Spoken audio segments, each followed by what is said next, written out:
Allez, retour parmi vous pour la dernière partie de notre émission. On vous le disait, on va parler donc de la restauration qui est en cours au Caire. Et pour parler de ce sujet, nous avons par téléphone Dr Riham Arram, directrice générale du département de la sauvegarde du patrimoine. Allô, bonjour. Bonjour.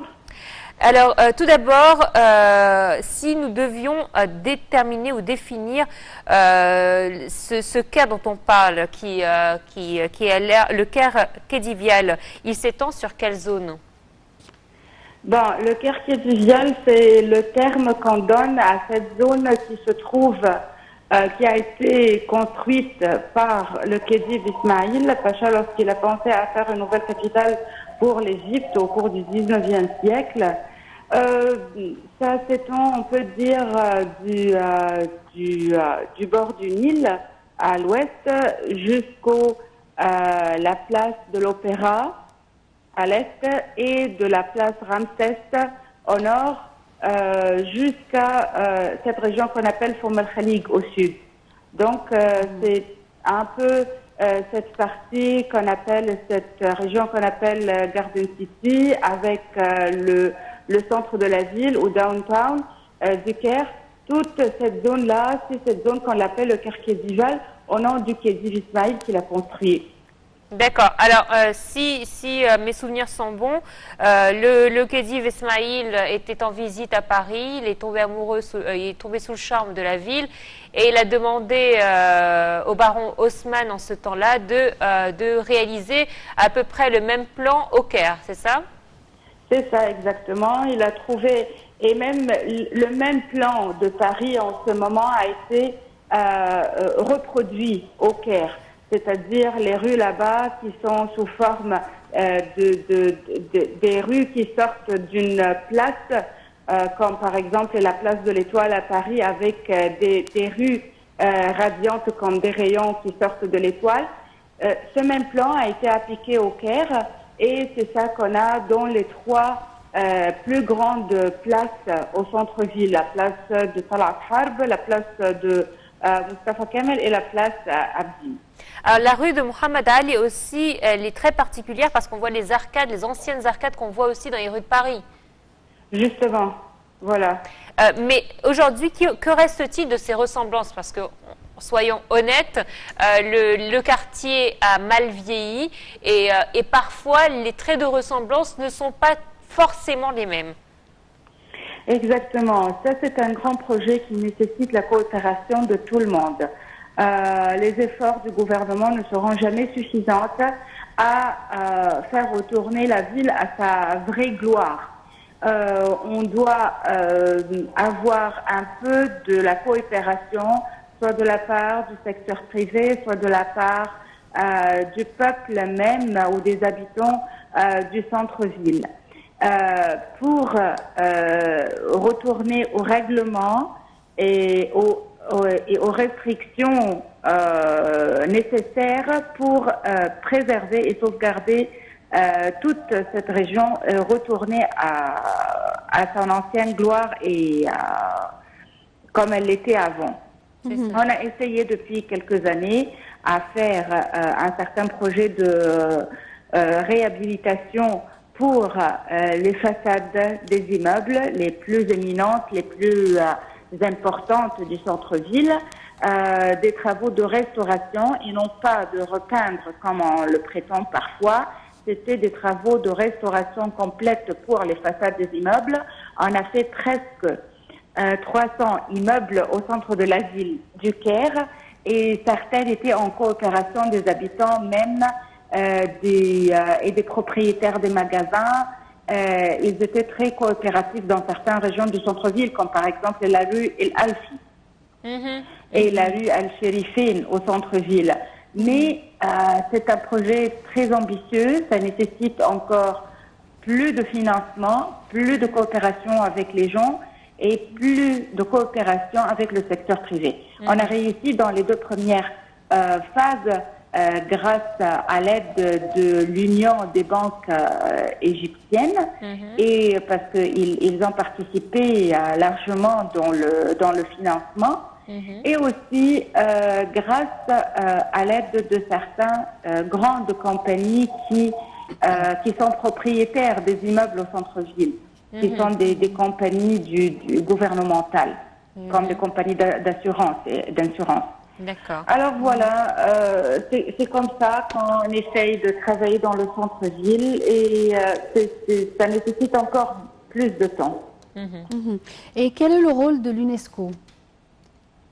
En fait, l'UNESCO, ça encourage toute préservation de patrimoine.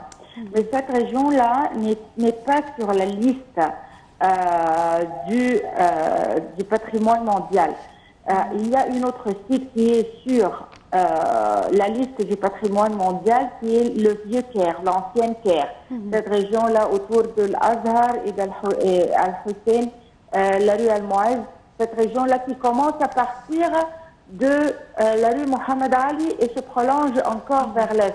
Ça, c'est le Vieux Caire, l'ancienne capitale, qui a été la capitale de l'Égypte au temps des Fattimides, au temps des Mamelouks et des Ottomans. Mais la région qui est le centre-ville ou qui est le quartier d'Ijal n'est pas encore sur la liste de l'UNESCO. Après des travaux de préservation et de sauvegarde sur un éventail sur un niveau plus élevé, on essaiera de le mettre sur la liste de patrimoine mondial de l'UNESCO. Alors, depuis quelques années, on constate qu'il y a des plaques dorées indicatives qui ont été placées sur les plus anciens immeubles qui racontent un petit peu l'histoire de l'immeuble, la date de sa construction, par qui elle a été construite.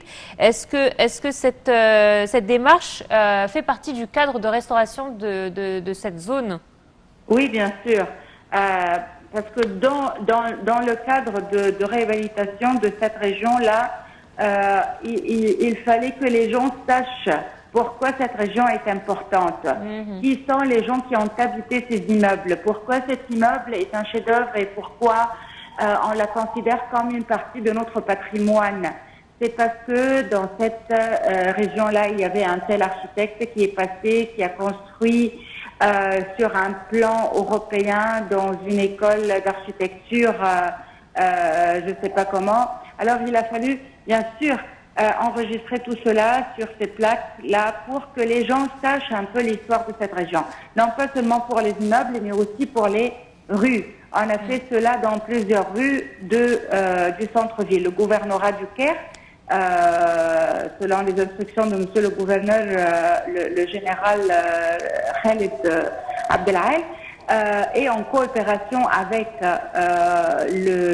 l'Organisation nationale d'harmonie urbaine, on a fait ces plaques-là bleues dans les rues pour dire qui est Abdelkhalid Sarwat.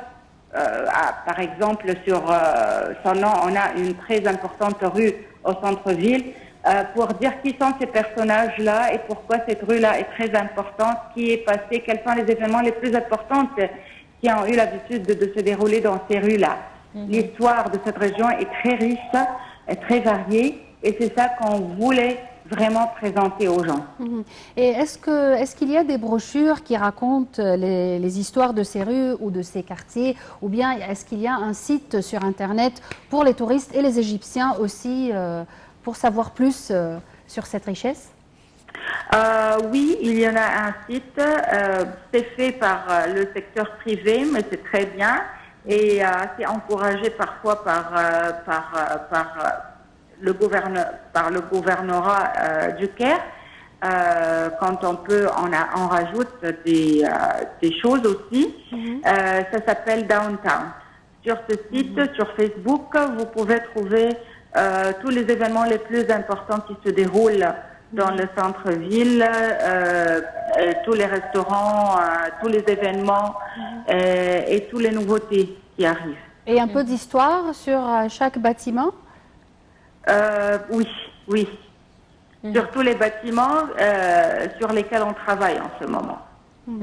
Alors j'imagine que c'est un travail énorme, un travail de recherche énorme pour pouvoir collecter les informations de chaque bâtiment. Vous devez être une grande équipe à travailler sur ce projet. Oui, et en fait, c'est pas seulement le gouvernorat du Caire, et c'est ça qui est aussi important. Une partie, c'est dans le gouvernorat du Caire, avec mon équipe, dans le département de sauvegarder le patrimoine.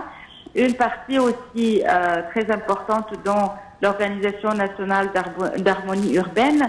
Et aussi, il y a le comité national de préservation du Caire historique.